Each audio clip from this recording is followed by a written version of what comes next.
अल्हम्दुलिल्लाह आज हमारे रोज़ा शरीफ पे एक बहुत ही बड़ी शख्सियत हज़रत अल्लामा मुफ्ती मुमताज़ मिसबाही साहब क़िबला, जो अल्हम्दुलिल्लाह फ़कीर के उस्ताद भी हैं और जामिया अमजदिया के ये साबिक़ उस्ताद रह चुके हैं अल्हम्दुलिल्लाह। ये अभी फ़िलहाल कानपुर में रहते हैं और रोहतहट के रहने वाले हैं। इलाक़े का दौरा किए हैं और अल्हम्दुलिल्लाह ज़ह नसीब कि हम चंद उलमा इनसे मुलाकात करने के लिए आज आए हुए हैं अल्हम्दुलिल्लाह। हज़रत कैसा लग रहा है इस इलाके में आने के बाद, खास तौर से जब आप यहाँ तशरीफ़ लाए तो कैसा लगा आपको? माशाअल्लाह काफ़ी रूहानियत यहाँ पर, और ये तो बुज़ुर्गों की खानकाह है। बुज़ुर्गों की खानकाह से रूहानियत तो मिलती ही मिलती है, लेकिन इस खानकाह में जो रूहानी सुकून मिल रहा है वो एक अलग ही रूहानी सुकून है। नेपाल में रोज़ा शरीफ एक मज़े खलायक है। यहाँ हर मज़हब के लोग आते हैं, बिहार से, नेपाल से। काफ़ी दिनों से मैं रोज़ा शरीफ को जानता हूँ माशाअल्लाह। तो मैं समझता हूँ कि रोज़ा शरीफ नेपाल में ऐसी है जैसे कि हिंदुस्तान में अजमेर शरीफ। जी। इसकी वही हैसियत हासिल है। यहाँ हर तबके के लोग आते हैं और मैं देख रहा हूँ कि काफ़ी कुशादा ज़मीन पर है खानका। बहुत अच्छा लगा इस इलाके में आकर के। नेपाल में जनकपुर एक मरकज़ी हैसियत रखता है। इसमें मशाइख भी हैं, उलमा भी है, मदारिस भी हैं, खानकाहें भी हैं। शेर नेपाल साहब की खानकाह है, अमीन सैयद हज़रत अल्लामा मुफ्ती इसराइल साहब की खानकाह है। दोनों खानकाहों में जाना हुआ। यहाँ बुजुर्गान दीन भी हैं माशाअल्लाह। बहुत अरसा से मेरी ख्वाहिश थी कि जनकपुर और अतराफ़ के उलमा से मुलाकात करूँ, मीटिंग करूँ।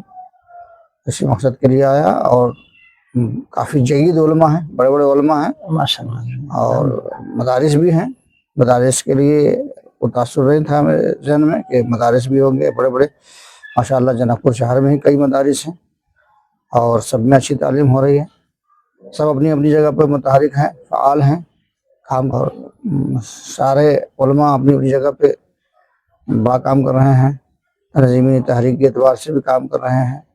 बहुत से उलमा जो मुख्तलिफ ममालिक में हैं, यहाँ के अलावा अरब ममालिक में हैं, वो वहाँ से रह कर काम कर रहे हैं। जैसे हमारे शागिद मौलाना फजल रज़ानी हैं, माशाअल्लाह। वो वहीं से रहते हुए माशाअल्लाह फ़ख्र मिल्लत फाउंडेशन ज़ेर एहतमाम काफ़ी तहरीकी तालीमी तंज़ीमी सतह इस इलाके के बेशतर नौजवान उलमा हैं, तंजीम से जुड़े हुए हैं और अल्हम्दुलिल्लाह बहुत खास तौर से इशाअती काम वो बहुत ज़्यादा कर रहे हैं और भी रिफाई काम वगैरह भी फ़ख्र मिल्लत फाउंडेशन के ज़रिए से होता है। ये ज़माना असल में जो है तंजीम और तहरीक के ज़रिए ही काम करने का ज़माना है। फर्दन काम है ना, वो असर नहीं रखता है बहुत ज़्यादा, और टीम वर्क ही वो असर दिखाता है।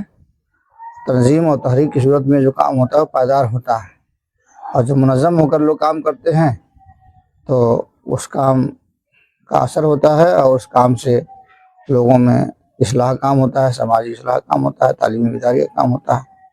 जो भी उलमा हैं, नौजवान काम कर रहे हैं, सब काबिल सताइश हैं और इसी सतह पर उनको काम करना चाहिए, इसी नहज पर काम करना चाहिए। अल्लाह ताला उनकी खिदमत को कबूल फरमावे, आमीन आमीन। यही दुआ है।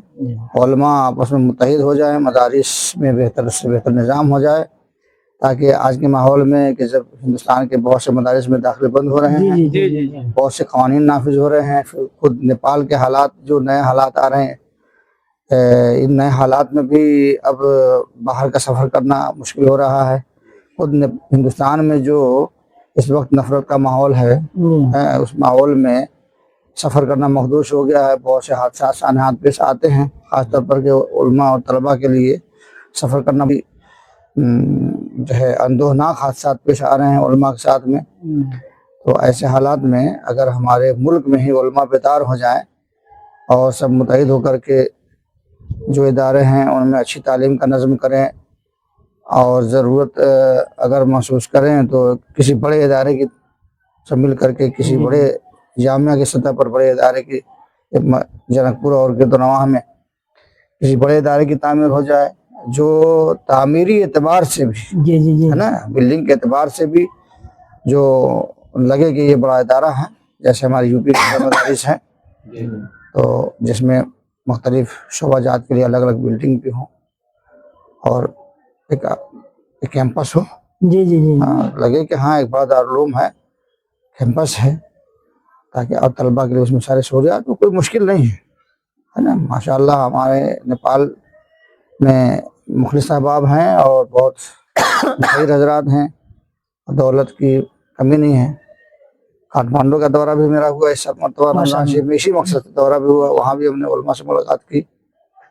تو میں خود اس کوشش میں ہوں کہ یہاں پر ماحول بہتر بنایا جائے, علماء میں جو فروعی اختلافات ہیں ان دور کر کے. اچھا حضرت, یہ جو دورہ فرما رہے ہیں ابھی آپ نے کہا کہ کاٹمانڈو کا بھی دورہ ہوا اور الحمدللہ ابھی کئی دنوں سے آپ جنک پور کے علاقے میں بھی ہے, یہ دورہ کا کیا کچھ خاص مقصد بھی ہے؟ خاص مقصد ہے اس دورہ کا, دیکھیے ہمارا یہ سمجھیے پہلا دورہ ہے. میں اسٹیپ بائی اسٹیپ کام کرنا چاہتا ہوں.